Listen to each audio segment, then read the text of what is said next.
Okay guys, a few things have changed around here since we recorded last. And sorry I haven't been posting many videos, but we've just been busy. So we got 6 more panels added to our solar. The plan is to get at least 6 more. I like to have at least 18, but for right now that's what we've got running. We are doing amazing on power.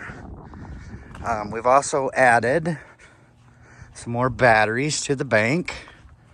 Which, like I said, all this stuff is just in prep. All right, these are all our bags that we got for building our house. These are the Hyper Adobe tubes. So that's what those are. So we did add some more batteries. I think last time, we only had the 4 and maybe 1 more. But anyway, that's how many we've got now. So we've got 8 batteries down there. We're still pulling, what, 13.4. We're at 13.4 right now, pulling about 400 watts. And the reason for that is this year, instead of running that window air conditioner that we had in there, since it's not monsoons yet, even though it's getting up, in the 80s and 90s, we don't really need an air conditioner because there's no humidity. So we got a swamp cooler, a portable, well, not really a portable, a window swamp cooler. This one was given to me for free. It works beautiful. It just needs cleaned up. But what we did is we actually bought another one from our friend that I work with, and that way we could give this one to our son. So we purchased this one here, and this one's the one we're using right now. It's working good. Everything with this one was pretty good.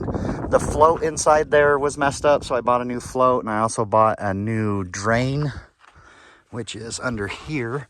This was leaking like crazy, so I put a new drain in it too. Sealed that all up good. And then yesterday, the water pump inside there actually started making some weird noises and quit. So we actually picked up a new pump today while we was up in Tucson. So I put a new pump in it. So it's basically all new parts. The only thing that's not new is the pads in it right now at this point. And they still look good. So we're going to leave those alone. So the one bad thing about a cooler, if there is a bad thing, is that once you turn it on, let me see here. I don't know if I can show you on this one or not. I'm going to show you what I'm talking about here. For those that don't know, once you turn a cooler on, it's basically on. That's it. You've got 2 settings for cooling side, high speed, medium, and low. So it's either on or off. So at night, this thing just runs and runs and runs and runs, and it never shuts off. So it just ends up getting colder and colder and colder and colder in the house, which I'm all for, but at some point, you just have to shut it off. And then once you shut it off, then it gets hot, and then you got to run over and turn it back on, and that's a pain. So let me show you what we did to alleviate that problem. Okay, so this is the cooler inside. This one's a little different than the one outside, as in it's got a digital display, but it still doesn't have a thermostat. It's still either, basically on or off. High, medium, or low, or off. That's what you get. Nothing in between. So what we got is this little sensor here that just plugs into the wall, and then I just plug the cooler into that. And then over here, it comes with this thermostat, which is wireless, so there's no wiring. You just push 2 buttons on here, and it pairs and picks up the receiver. So basically, you just have a regular thermostat now. So we can set the temperature at whatever we want for the cooling side, and that's what it is in the house right now. And it'll just run by the thermostat now. And as you can see, it's off right now. It's nice and quiet. So yeah, so this will be a lot better. Why they don't do this with coolers is beyond me. There's Donna, by the way. She's been hiding all day. Look what we got. Having a lunch of champions. No, that was the lunch of champions. Yeah, Donna got her, this is her favorite food in the world, Wiener Schnitzel. We had to go to Tucson today, so we had lunch there. So yeah, anyway, so we got thermostat over there. That's plugged in. Cooler's plugged into that, which we'll probably move that, but that's where I got it. I just got it hooked up just a little bit ago. So basically now that thing will run off of a thermostat, and it'll cycle off and on. It's not running right now. There's just some air blowing outside, or wind blowing outside. It's making the fan spin. So that's about it on the cooler. Like I said, we'll still use the window air once monsoons hits and the humidity gets up, but right now we have no humidity. So this thing was blowing 33 degree air just a little bit ago. Okay, so the next thing we did is, you can see the yellow line. I think I've showed you this before, but this yellow rope here, which looks kind of distorted, and that's because I've got the camera on wide view. So this is gonna be the house, 25 feet that way, 45 feet that way will be the house. And the guy that's gonna be digging the foundation for us is supposed to be out at the end of the week, or possibly the beginning of next week. And he's gonna dig this all out for us so we can get started. What we're shooting for is the 24th of April to get started that weekend. Starting to lay gravel down in the trench. We're just doing a rubble trench for the foundation, and then we can start laying the bags down and getting started on the build. So that's going to be a lot of videos there. So that's what we got. And basically we're going to have this whole side, basically the whole 25 feet will pretty much be a living room. So it'll be 25 foot long, about 16 foot wide, I believe it is, something like that. And then we'll have a small kitchen here in the corner. And then we'll have a bathroom, a utility room, and then in that back corner will be the bedroom. And that's pretty much it. That's all we need. That's all we wanted. And then I know I'm kind of jumping around here a little bit, but on the solar, we did buy the 6 more panels. We bought another charge controller. So basically we're running 2 charge controllers right now. The first charge controller that we bought from Phoenix, we brought home, hooked it up. As soon as I touched it to those posts, big old sparks went flying everywhere. So they actually had to send me a new charge controller. Santan Solar up in Gilbert, Arizona. I had the thing the next day. I mean, those guys sent that thing out like that. Sent it out to me with a prepaid return label. So I didn't have to pay anything. So that was amazing of those guys. They've always been really good up there.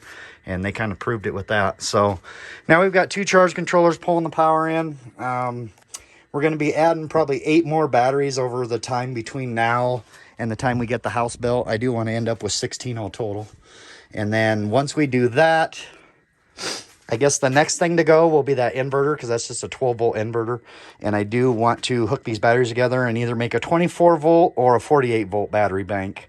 That way we don't have so much room, so much distance between converting it to 110 volts all the way from 12 to 110. I want to take it from like 48 to 110. It's just easier, and it can handle more load that way too. So the plan is to get rid of that and get a 48-volt inverter ordered, which, as long as we have it before we get the house built, I'm okay. We're not in no big rush right now because this thing's doing great.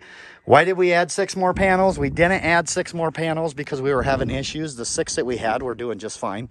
We're adding all of these panels in anticipation of building the house. That's why we're adding them. Because like I said, once the house is built, we want to have 18 total. Mainly because we know, we're going to have a full-size refrigerator. Right now we're running, the whole camper, the cooler, the TVs, the washer in the shed there. We're running that all off the solar, and we're not having any issues. So I think 18 panels is going to more than take care of the house.